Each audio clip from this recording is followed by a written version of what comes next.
नमस्कार साथियों, आज हमारे सब साथी सांसदगण और हम सब आज इस देश में भगवान श्री राम के नाम पर जो भाजपाई लूट चल रही है उसका पर्दाफाश करने के लिए आपके बीच हैं। देते हैं जो भगवान को धोखा, इंसा को क्या छोड़ेंगे। अब इस देश को भारतीय जनता पार्टी के चाल चेहरे और चरित्र पर इन दो वाक्यों के साथ चिंतन करने की आवश्यकता है। आज मोदी जी और योगी जी दोनों को हम तुलसीदास जी की वो दो लाइनें याद दिलाना चाहते हैं। नाम राम को अंक है, सब साधन है सून। अंक गए कछु हाथ नहीं, अंक रहे 10 गुण। यानी राम नाम की आस्था के साधन मोदी जी और योगी जी 10 गुना बढ़ जाते हैं, परंतु राम नाम की आस्था को खंडित करके कुछ हासिल नहीं होता, बल्कि 10 गुना नुकसान होता है। भगवान राम के अयोध्या में बन रहे भव्य मंदिर के नाम पर चंदे की लूट और अब भगवान राम की अयोध्या नगरी में भाजपाइयों द्वारा संपत्ति एकत्रित करने की लूट, ये साफ है कि भाजपाई अब राम द्रोह कर रहे हैं। क्या हो रहा है अयोध्या में? मर्यादा पुरुषोत्तम राम के नाम पर मर्यादा को ताक पर रखकर सीधे आम लूट मची हुई है। एक तरफ आस्था का दिया जलाया गया और दूसरी तरफ आस्था के उस दिए के अंधेरे के नीचे भगवान श्री राम के नाम पर भाजपाइयों द्वारा लूट मचाई गई, ये सच है। साथियों, अब 3 तथ्य सामने आ गए हैं। पहला, भाजपाइयों द्वारा राम मंदिर ट्रस्ट को महंगी जमीनें बेचकर करोड़ों का मुनाफा कमाया गया, चंदे की चोरी की गई। हमने देखा किस प्रकार से 5 मिनट में 2 करोड़ रुपए की जमीन 18 करोड़ में राम मंदिर ट्रस्ट को बेच दी गई और चंदे की चोरी कर ली गई, जो करोड़ों करोड़ों भारतीयों ने आस्था के प्रतीक भगवान श्री राम के भव्य मंदिर निर्माण के लिए दिया था। 20 लाख की जमीन 2.5 करोड़ में राम मंदिर ट्रस्ट को बेच दी गई। 1250% मुनाफा मात्र 79 दिन में कमा लिया गया और राम मंदिर ट्रस्ट के अंदर जो करोड़ों करोड़ों भारतीयों का चंदा है उसे लूट लिया गया। जो जमीन 4000 रुपया आदित्यनाथ सरकार ने कलेक्टर रेट पर रखा है, उसे राम मंदिर निर्माण ट्रस्ट को 28,000 रुपया वर्ग मीटर के कलेक्टर रेट पर बेच डाला गया। और दूसरा पहलू और ज्यादा चौंकाने वाला है। राम मंदिर ट्रस्ट को न केवल निजी संपत्ति बल्कि सरकारी संपत्ति को निजी लोगों द्वारा बेच दिया गया और पैसा अर्जित कर लिया गया। और अब जो सनसनीखेज तीसरा खुलासा सामने आया है वो और चिंता का विषय है, और वो है कि राम मंदिर अयोध्या नगरी में मंदिर के चारों तरफ भाजपा के विधायकों, भाजपा के मेयर, भाजपा के आयोग के सदस्यों, भाजपा के इंफॉर्मेशन कमिश्नर्स और आदित्यनाथ सरकार के आला अफसरों द्वारा औने पौनी संपत्ति अर्जित कर ली गई है। और इसके कुछ उदाहरण मैं संक्षिप्त में आपको बताऊंगा। नंबर 1 पर हैं वेद प्रकाश गुप्ता, एमएलए अयोध्या, भारतीय जनता पार्टी के। उनके भतीजे तरुण मित्तल द्वारा 20,034 स्क्वायर मीटर जमीन 21 नवंबर 2019 और 29 दिसंबर 2020 को खरीदी गई। Inder Pratap Tiwari, Bhajpa MLA Gosaiganj Ayodhya, 2593 square metre जमीन भाजपा के इस विधायक महोदय द्वारा 19 नवंबर 2019 को खरीदी गई। और उसके बाद इनके ब्रदर इन लॉ के द्वारा 6,320 स्क्वायर मीटर जमीन 16 मार्च 2021 को खरीदी गई। भाजपा के अयोध्या के मेयर ऋषिकेश उपाध्याय, जिनके साले के द्वारा 2 करोड़ की जमीन राम मंदिर ट्रस्ट को 5 मिनट में 18 करोड़ में बेची गई थी, उन्हीं के द्वारा 1480 स्क्वायर मीटर जमीन 18 सितंबर 2019 को खरीदी गई। बलराम मौर्य, जो भाजपा नेता भी हैं और ओबीसी कमीशन के यूपी के मेंबर भी हैं, 9,375 स्क्वायर मीटर जमीन 28 फरवरी 2020 को राम मंदिर की पेरिफेरी में खरीद ली गई। हर्षवर्धन शाही, जिसे मोदी जी और आदित्यनाथ जी ने इंफॉर्मेशन कमिश्नर लगाया है, लगभग 1,000 स्क्वायर मीटर जमीन उनके और उनकी धर्मपत्नी के द्वारा 18 नवंबर 2021 को मंदिर के साथ खरीद ली गई।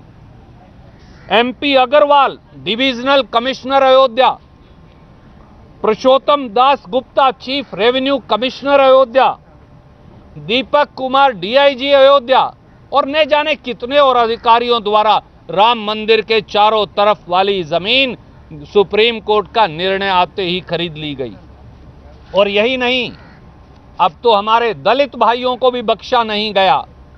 भारतीय जनता पार्टी के एक और समर्थक महेश योगी जी ने महर्षि रामायण विद्यापीठ ट्रस्ट के नाम से पहले 21 बीघा जमीन, जिसकी कीमत 9-9.5 करोड़ रुपया है, 25 लाख में ट्रस्ट के नाम करवा ली और फिर उसे भी अधिकारियों को बेच दिया गया। हम सबको मालूम है कि दलितों को आवंटित की गई जमीन सामान्य वर्ग का कोई व्यक्ति यूपी में नहीं खरीद सकता, परंतु राम मंदिर के चारों तरफ की दलितों की जमीन, भगवान श्री राम तो भीलनी के बेर खाया करते थे और ये दलितों की जमीन भी हड़प गए। इन्होंने उन्हें भी नहीं बख्शा। साथियों, बात बड़ी सीधी है और बात यह है कि भगवान श्री राम आस्था के प्रतीक हैं। भगवान राम तो मर्यादा हैं, भगवान राम तो सनातन हैं, भगवान राम तो सत्य हैं, भगवान राम तो प्रेम हैं, परंतु उन्हीं भगवान श्री राम की मर्यादा पुरुषोत्तम की अयोध्या नगरी के अंदर भारतीय जनता पार्टियों द्वारा जमीनों की खुली लूट का धंधा चल रहा है। और हमारे आदरणीय प्रधानमंत्री जी पूरी तरह से मौन धारण किए हैं, एक शब्द उनके मुंह से निकल नहीं रहा। आदरणीय मोदी जी, अब इस खुली लूट पर आप अपना मुंह कब खोलेंगे? कांग्रेस पार्टी और देश के लोग और राम भगत ये सवाल पूछते हैं। आदरणीय मोदी जी, क्या ये रामद्रोह नहीं? क्या ये रामद्रोह से कम कुछ है? अंधेर नगरी चौपट राजा का धंधा अब अयोध्या में भाजपाई चला रहे हैं, पर शायद वो भूल गए कि भगवान श्री राम के घर में देर तो हो सकती है, पर अंधेर कभी नहीं हो सकती। इसलिए पाप और श्राप के भागी हैं सारे भाजपाई, और अब प्रधानमंत्री को सामने आकर जवाब देना चाहिए कि वो मंदिर के चंदे की लूट की जांच कब करवाएंगे और ये जो संपत्ति भगवान श्री राम की अयोध्या में अर्जित की जा रही है भाजपाइयों द्वारा, इसकी जांच कब होगी? कोई प्रश्न आप पूछना चाहें तो स्वागत है। क्या इस पूरे मामले पर कोई जांच के लिए आप लोग कोई प्रक्रिया शुरू करने वाले? जी बिल्कुल। सबसे पहले प्रधानमंत्री जी को देश के सामने आकर अपनी पूरी स्थिति स्पष्ट करनी चाहिए। यहां तो साफ है, भारतीय जनता पार्टी के मेयर के साले 2 करोड़ की जमीन 18 करोड़ में 5 मिनट में राम मंदिर ट्रस्ट को बेच देते हैं। 25 लाख की जमीन 79 दिन में राम मंदिर ट्रस्ट को 2.5 करोड़ में बेच दी जाती है। वो जमीन जो प्राइवेट आदमी बेच नहीं सकते, वो भी बेचकर राम मंदिर ट्रस्ट का चंदे का पैसा हड़प लिया जाता है। इन चंदा चोरों को भगवान श्री राम के मंदिर के निर्माण के नाम पर इकट्ठे किए गए चंदे को चोरों को कब सजा देंगे मोदी जी? आप चुप क्यों हैं? और जिस प्रकार से भारतीय जनता पार्टी के विधायक, भारतीय जनता पार्टी के मेयर, भारतीय जनता पार्टी के आयोग के सदस्य भारतीय जनता पार्टी के इंफॉर्मेशन कमिश्नर, भाजपा द्वारा लगाए गए अधिकारी भगवान श्री राम की अयोध्या में मंदिर के चारों तरफ संपत्ति को अर्जित कर रहे हैं। इससे घोर पाप हो ही नहीं सकता। ये सब पाप और श्राप के भागी हैं। प्रधानमंत्री जी, आप जांच करवाएंगे या फिर आप इन सबको संरक्षण देंगे? अब आपकी विश्वसनीयता दांव पर लगी है। सर, किन किन बीजेपी विधायकों के नाम एक बार फिर से अगर रिपीट कर दे, और वो कहां? आदरणीय मित्र, मैंने हालांकि बता दिए दोनों नाम, पर मैं फिर भी आपको बता देता हूं आपकी जानकारी के लिए। एक है वेद प्रकाश गुप्ता जी, जो विधायक हैं, एमएलए हैं अयोध्या से। दूसरे विधायक हैं इंद्र प्रताप तिवारी जी, जो एमएलए हैं गोसाईगंज अयोध्या से। तीसरे हैं ऋषिकेश उपाध्याय जी, जो भाजपा के मेयर हैं अयोध्या से। चौथे हैं बलराम मौर्य जी, जो भाजपा के नेता हैं और ओबीसी कमीशन के मेंबर हैं। पांचवें हैं हर्षवर्धन शाही जी, जो भाजपा द्वारा स्टेट इंफॉर्मेशन कमिश्नर लगाए गए हैं। और ये तो टिप ऑफ द आइसबर्ग है, अगर मैं अंग्रेजी का एक शब्द इस्तेमाल करूं। कितने और भाजपाई नेताओं ने लूट की है। एक और खुलासा कल आने वाला है, जहां इन्होंने मंदिर के चंदे में लूट मचाई है, वो भी कल आएगा।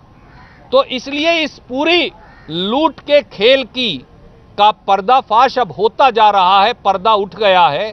भगवान श्री राम, मर्यादा पुरुषोत्तम राम के नाम पर भी जो लूट मचाए हैं, उन्हें भगवान राम भी कभी माफ नहीं करेंगे।